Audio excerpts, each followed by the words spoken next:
ñoo ngi xool fédéraux yi ni ñuy comporté wu ci biir terrain bi ñoo ngi xool techniciens yi nga xam ne ñoom ñooy accompagner joueur bi staff technique bi naka la ñuy comporté woo ñoo ngi surveiller le comportement de l'arbitre ñoo ngi surveiller même le comportement du pays organisateur xaw ma est-ce que dama bëgg nga déglu ma bu baax. dégg naa la bu baax. CAF pour mu sanctionner Sénégal. foog ay loxoom takk deret. mooy image yi may wax nii yëpp ñoom gis nañ il faut qu'il se salisse les mains. c'est ça. yaa ngi anticiper bal bi. Youssou Ndour mooy way tepp la ba ñu yegg ci nuuju ndaat saay ba. yaa xam ne comprendre fu ma waxee. waaw jëkk naa ci arbitre yi ñëw ci booy yi nga xam ne ñooy ramasseurs yi. waaw ñëw ci ñëw ci stagiaires yi. ñëw ci superviseur CAF yi nga xam ne ñoo ngi toog fu ne xam ne woo leen. waaw mais dañuy yor seen badge nekk ci biir foule bi di observer joueur bi di observer arbitre yi di observer booy yi nga xam ne mooy ramasseurs yi. mais di observer supporters yi. waaw mooy police bi. police voilà mooy gis nga ñooñu. CAF moo leen fay moo leen dépêché. police de l'événement. waa léegi yow da nga maa bëgg a wax ne CAF mën na taxaw àddina ne la Birahim Diaz defe naa moom la mooy bi taxawoon ci kanam. ci ginnaaw défendre kii bi. non Birahim Diaz moo Panenka. kan ngay wax non am na booy bi taxaw ci biti génn. borom barbe bi. borom barbe bi booy boobu noonu taxaw. moom ak Diouf. waaw Ivan Diouf. mooy joueur boobu taxaw def ni ci kanam. joueur marocain bi waaw. taxaw ci biir terrain bi pendant que yow joueur. te dafa il était dans le terrain. dans le terrain laa la wax. waaw ligne bii nii booy baa ngi woon ci biir terrain bi di jàkkaarloo ak Ivan. c'est flagrant. loolu c'est flagrant CAF mën na taxaw. adduna yor vidéo yooyu CAF mën na taxaw bàyyi loolu yëpp sanctionné wu Maroc. ne Sénégal lay sanctionné. Iba te du ko kese de. waaye ma ñëw Hakimi sax tëmbal na. mais Hakimi ak yeneen laa la wax. xëccoo bi dóor bi. mais le comportement des joueurs dans le terrain. le comportement de l'arbitre les fautes non sifflées. loolu yëpp arbitre CAF mën na taxaw ne gisu ko. durant toute la CAF. toute la mais kenn moo amuñu zone. dama ne waxuma sax waxu man. ci match yëpp nag wala man yeneen match yeneen match yi intéressé wu. tous les matchs. man nga la moom intéressé. mooy finalu Sénégal ak Maroc. li ma lay wax ni foofu la xewee. donc boo rombee ci événement yooyu nga dajale ko. c'est suffisant pour que nga am un cocktail molotov qui peut exploser. cocktail molotov bi CAF gis na muy formé wu ci comportement wu joueur yu Maroc yi. ci tout le stade. mais boo yooyu ñuy jël bal di ko dóor suñuy joueur yi stagiaires mais loolu Maroc gis na ko CAF gis na ko. loolu yëpp dajaloo fallu mais boo amoo explosion à qui la faute. CAF la ñu war a condamner. S'il y a quelqu'un qu'on doit condamner dans le football africain c'est la CAF. Tout à fait. Et par contre le Sénégal il a sauvé le football africain. Le football mondial. Le football voilà parce que FIFA mi ngi woon foofu. Sénégal dafa sauver le football parce que ça va être l'occasion de mettre fin à la corruption dans le football. du yomb nag. mais ça au moins on a un déclic. Sénégal c'est une fierté ubbi nañ buntu bi. on doit féliciter le Sénégal dañ ko war a féliciter. malgré cette pression rares sont les équipes qui ont tenu. si. Sénégal dafa mën dëkk. qui ont tenu mais dafa mën a xeex dëkku jàmm. non dañu ko yàgg a teg nag ñu yàgg nañu ko teg ñuy perte. parce que Congo la ñu dund dañ ko yàgg subir dañ ci am expérience. def nañu ko plusieurs coupes d'Afrique. depuis même 2002. avec le Cameroun. 2000 même 2000 ak 2002 bu ñu demaatee 2006 encore Égypte defe naa mais on nous l'a fait la même chose. ñu dem Congo. ñun yàgg nañu ñëw Sénégal. penalty la ñu am ñu bañ ko mooy bu Diomaye Camara. très bien au moins kii il a des notions sportives man am na histoire football. yaa ngi fàttali ko. kon Sénégal yàgg na ko dund. loolu yëpp nag boo ko dajalee boo riposté warul nekk exception dafa war a nekk benn leçon. waroo ko jàppee ni crise maintenant y a la France qui veut ternir l'image du football africain. yaa ngi koy gis. football africain tilimul. certains français.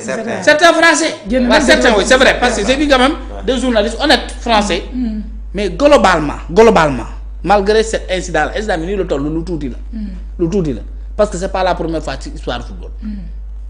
mais de grands pays de grandes nations footballistiques ont boudé de terrain wax nga ko. Messi def na ko ak Argentine. dans les clubs même on a vu des cas comme ça. Paris Saint-Germain def na ko. mais boobu Ligue des Champions. c'est pas une première fois est-ce que à l'époque ñooñu bu ñu ko defee gis ngeen ay journalistes taxaw ne le football européen dafa yàqu. non bu ñuy critiquer kay équipe bi la ñuy critiquer wala joueur bi. mais ñun benn incident boo xam ne final la à la dernière minute ñu bëgg ne suñu cadre bi yépp baaxul. mais est-ce que alors qu'on a organisé la meilleure compétition du monde. est-ce que dañoo ragal nag France am non du ragal xaaral déglu fi ma lay waxee du ragal bi de. l'Afrique la ñu bëggul mu réussir dara. diaboliser. d'accord c'est l'Afrique qu'on l'a beau diaboliser c'est même pas le Sénégal. tubaab musul gëm ne. du toog ba gëm ni l'Afrique est capable de réussir des choses mieux que. coupe d'Afrique bii moo gën a neex coupe d'Europe. lenn rek moo ko ëpp doole mooy coupe du monde. am na ambiance de. coupe d'Afrique bii. c'est la première compétition sportive footballistique. en dehors de la coupe du monde. réussir nañu waa Maroc nag dañ leen war ma ne yow coupe d'Europe bi day ak coupe d'Amérique day jeex ba romb doo ko xam. doo xam ne am na bu dul sàcc Sénégal moom réussir nañ lépp. donc on a réussi une bonne sàccuñu sax parce que gagné nañ. sàcc mooy loo jël yóbbu. dama ne bu dul sàcc gi ñu bëggoon. sàcc voilà dañoo bëggoon mais réussir ñu. waaw réussir ñu sàcc bi sax réussirul. waaw bu réussiroon ci la critique bi waroon continuer. mais réussirul. da nga doon jéem a sàcc sàccoo. ñu jàppale ci loxo ci poos. waaw jaratul wax. ñoom dañoo war a ruusaan noppi. Sénégal dafa pañe loxo Maroc ba dem non CAF ak FIFA mooy ay sàcc yoo xam ne dañ leen di jàpp ñuy jooy defuma loolu mooy problème bi de. c'est des voleurs. la FIFA. la CAF. fédération du Maroc. ñoom ils voulaient voler ñu jàppale Sénégal jàppale leen. waa léegi bu doon lu ñuy wax ni yëpp dëgg la moo tax ñu jox ñu coupe bi. moo ma jaaxal de. la moo tax ñu jox ñu médaille yi. la moo tax arbitre bi ci boppam.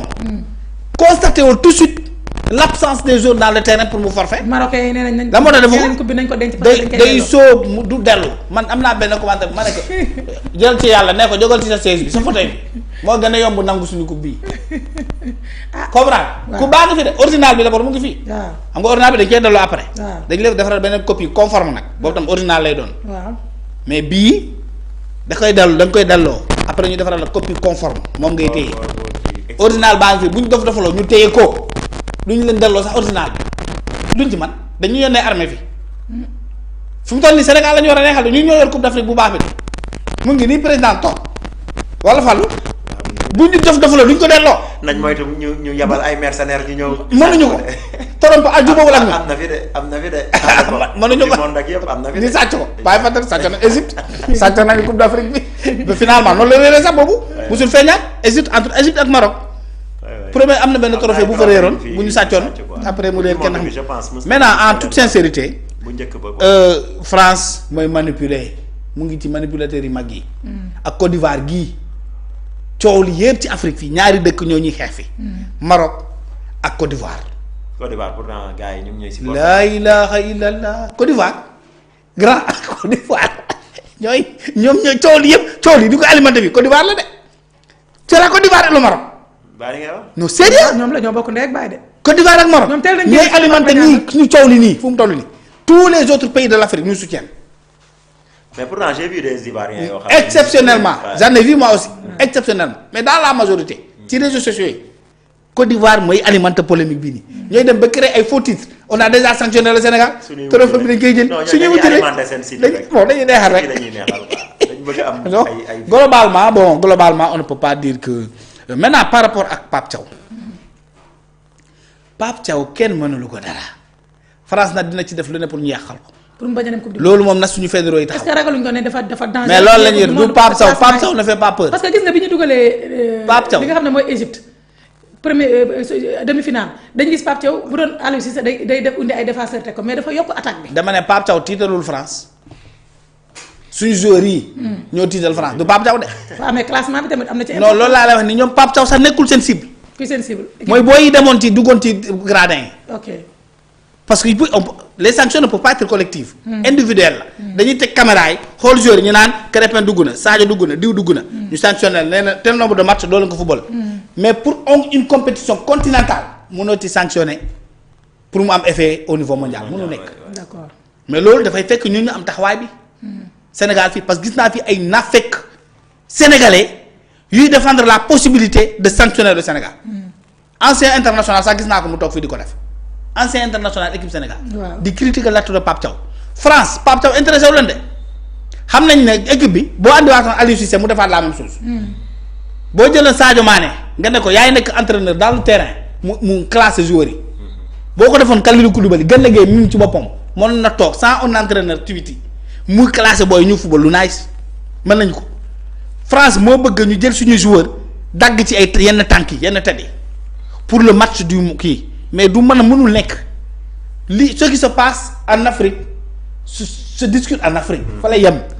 sanctions yi ça doit concerner le football africain maintenant au niveau mondial ça c'est une autre dimension.